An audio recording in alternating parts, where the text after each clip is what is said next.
Hello everyone, it's John here. I just wanted to go into my technique for analyzing franchise disclosure documents.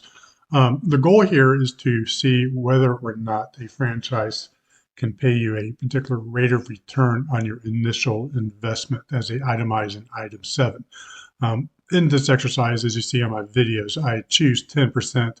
10% because it's easy.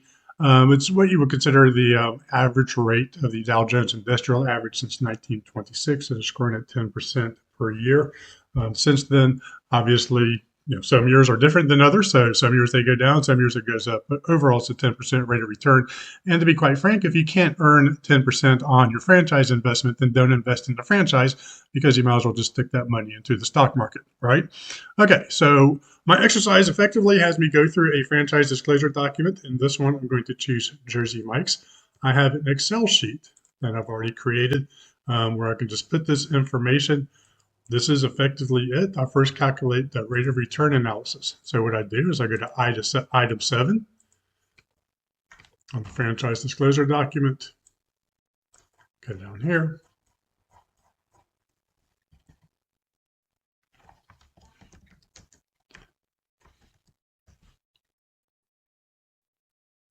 And it very well may have helped that I bookmark this, but say la vie.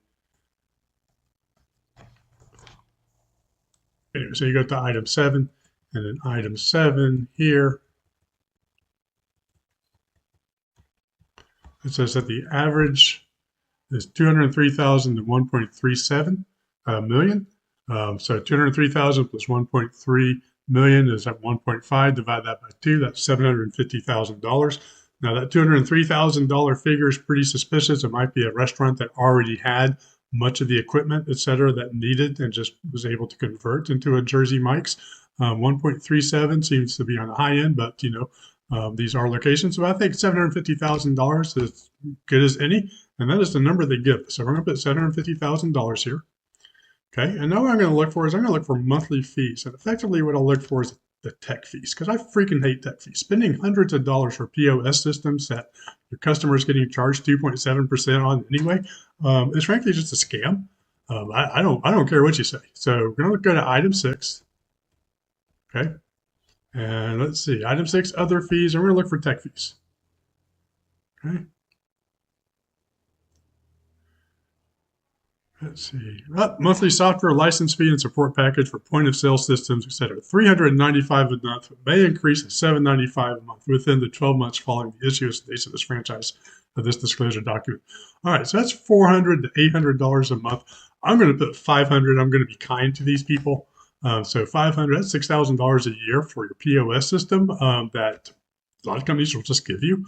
Okay, franchise term, how many years is that? That's going to be in item 17. That's just kind of a big old chart. It's easy to find. So I'm just going to scroll up. There we go. It's always the first thing on item 17 chart. So term is 10 years. So I put 10 years in the spreadsheet. So when I have a result, so the compounded monthly at 10% means that at the end of 10 years, okay, your $750,000 investment needs to grow to $2.132 million in profit to you, and that's including the value of the original investment, okay, in order to make 10%. So if at the end of 10 years, you take your $750,000 franchise and you sell it for $800,000 and you pull no cash out of it as an owner draw or anything like that because it's sucking wind out of you, then you've made no money. You've lost $750,000. You've lost not $750,000, but about $1.3 million. So that's the point here. So compound monthly means that thing needs to be 2.1 million. If you're thinking that you're the Warren Buffett of franchises and you're going to make 20% on this thing, that means at the end of 10 years, you need to pull out $5.6 million in money from this. Of that, $4.8 million needs to be in profit, and the original $750,000 or $810,000 of your total investment.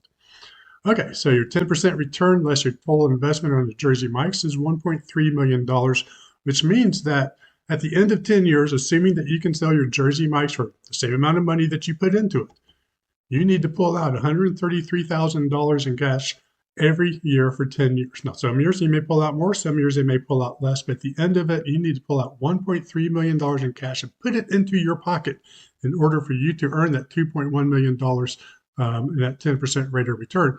And remember, that's just 10%. So that's not great. That's the stock market. You could just earn this by playing video games and sticking $500 a month into the stock market every month for 10 years, end up with $2.2 million. If you want that 20% return, here it is, $4.8 million.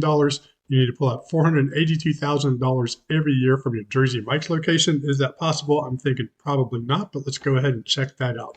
So the next step is what I call the median franchise analysis. So we go to item 19 and we try to find the median franchise for Jersey Mike's. And I'm going to tell you guys, I cheated. Okay, I made sure that Jersey Mike's gave that information because I don't want to have to find another one. So let's go down. Jersey Mike's, here it is, right here. All right, so franchisees restaurants in traditional locations, non-traditional locations, note 2, and then company-owned restaurants, note 3. So non-traditional location is restaurants operating at airports, casinos, arenas, hospitals, blah, blah, blah. You see that right there. So I'm just going to go through traditional Jersey Mike's, the kind that you see in the strip malls all across the country. In 2023, it said that the median location earned $1.272 million. Now, median location is when you take all your Jersey Mike revenues, you arrange them from your high to your low. Your median is going to be that one person that's right in the middle of that list, okay? So 1.272, because the idea here is that if you're going to buy a restaurant, the odds are good that you're going to get one that's close to the median. You're probably not going to buy a $4 million Jersey Mike's restaurant. The good locations are already taken up. So the one you're going to get is probably being closer to the 1.272. So let's go ahead and put that in. 1272000. Let me make this a little bit wider. Thank you, Excel. Thank you again. All right, so 1.27. So what is the royalty? So now we have to go back up to item 6.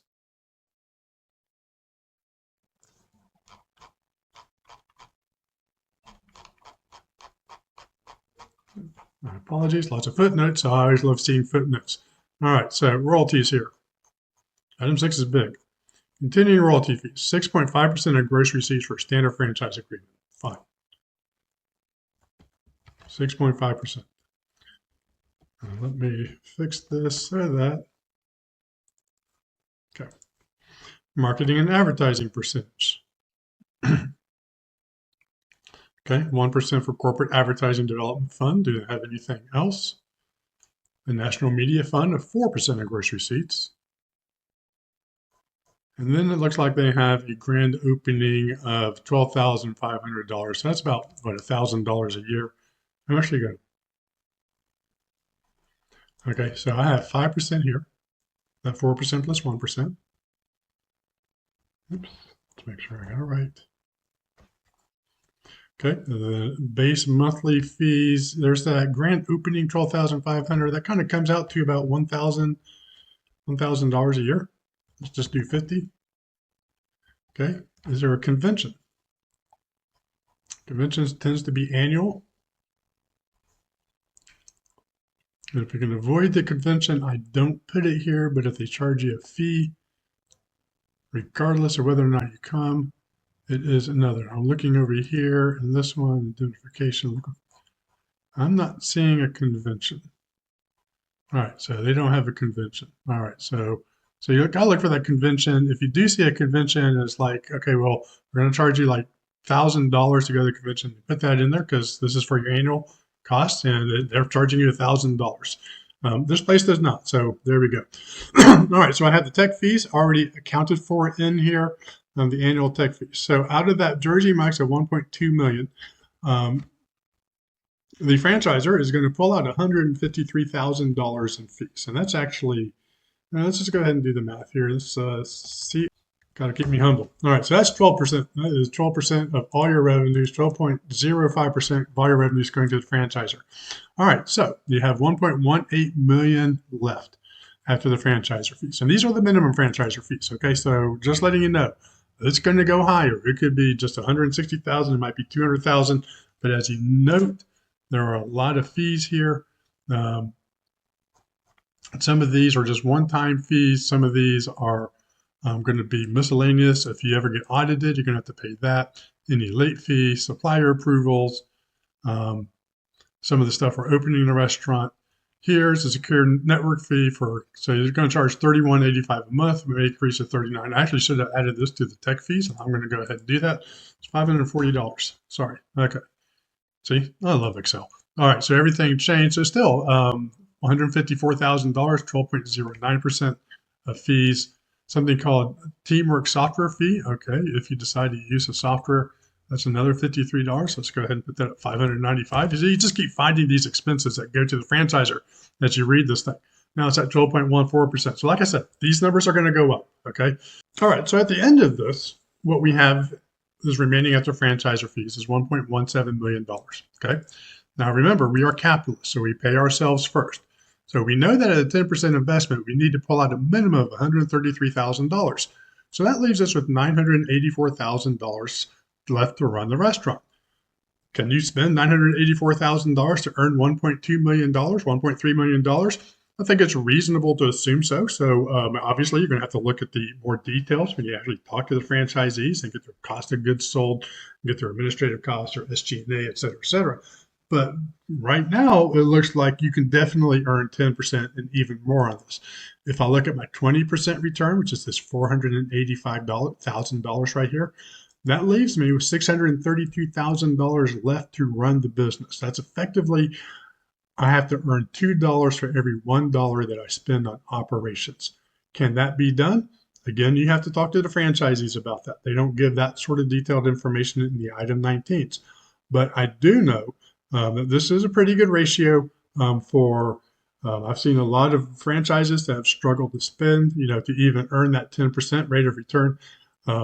And so that is effectively just what I do with my analysis. I just need to figure out, because you got to act like a robber baron, okay? With a franchise, you own 0% of the equity. You own 0% of the brand value, the goodwill on this thing. So you got to pull out as much cash as possible. And if you can't pull out that cash because you're spending all of it on operations and marketing and all the stuff the franchisor is asking you to spend, and if you can't pull out that 133,000, 150,000, or that 10, 12, 14, 15% rate of return on that initial franchise investment of $821,000, then what are we doing this for?